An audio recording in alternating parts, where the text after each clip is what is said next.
Welcome back to another Telltale Books video.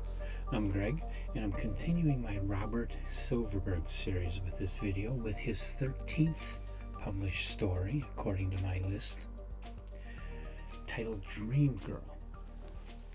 Dream Girl was published in the June 1956 issue of Fantastic Science Fiction, which I have right here.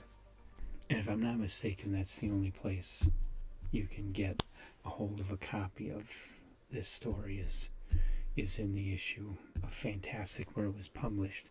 I don't think he's collected it. It's a novelette.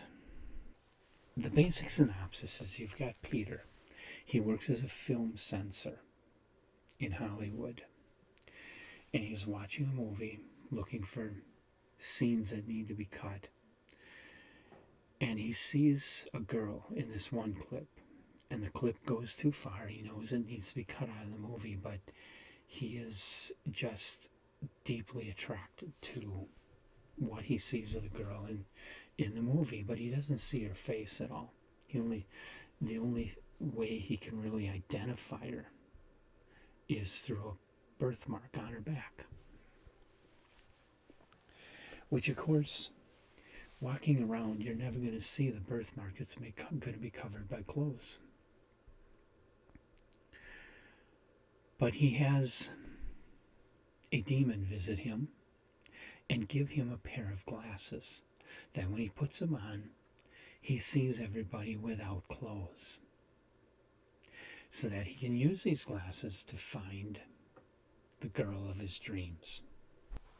The cover of this issue of Fantastic has nothing to do with Robert Silverberg's story, but it kind of shows you where this magazine was at in 1956. You know, it's got this floating naked girl covered by a transparent sheet.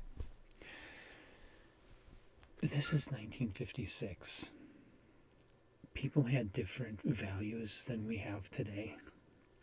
And so this kind of misogynistic fiction was not seen as anything terrible. Even so, Silverberg and Ellison, who was involved in some of these kinds of stories too, would tell you that they were just doing it for the money. They had bills to pay. They weren't getting paid a lot. They had to write fast. They had to write for the markets that were available. And this is one of the markets that was available. Silverberg, this is the first one I'm coming across like this by Silverberg, but he went on to write hundreds of erotic novels between 1957 and 1967. So make of it what you will. Maybe Silverberg is a misogynist. He wrote some really, really terrific stories, especially after 1967. And this is not a poorly written story. It's just not in line with our values today. And so I think you'd be hard-pressed to find anybody today that would call Dream Girl a good story. Most people would probably say that it's crap. But if you can overlook the mores of 1956, it's okay. It's a decent story. It's still not anything great, but it's not poorly crafted. Okay. So I guess I would only recommend this to people who are just so in love with Silverberg's work that they have to read everything and have to experience everything.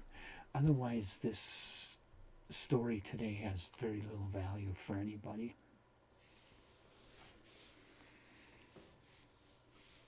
And even at the time, it really was just a toss-off male teen fantasy. Not a major work of fiction.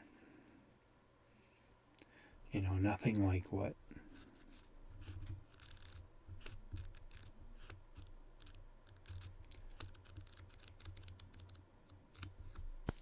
nothing like what Harlan Ellison published in Murder in December of 1956, No Fourth Commandment. That one was an amazing story. That was brilliant. This one, Silverberg was friends with Ellison, but this one just isn't there. So, this is where I ask, have you ever read Dreamgirl? What do you think? Do you think I'm right about this? Do you think I'm right that it's an okay story for 1956, but today it just doesn't hold up? Or did you love it? Or maybe you think it's the most vile piece of crap you've ever read. I don't know. Leave your comments in the comments section. What do you think of this story if you've read it?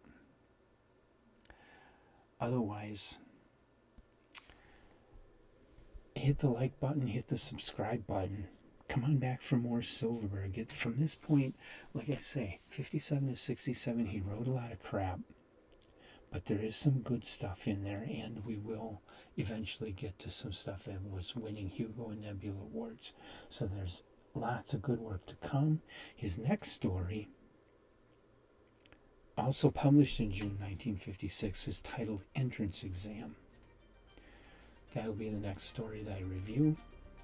Just from the title, I'm thinking it's probably going to be a better story.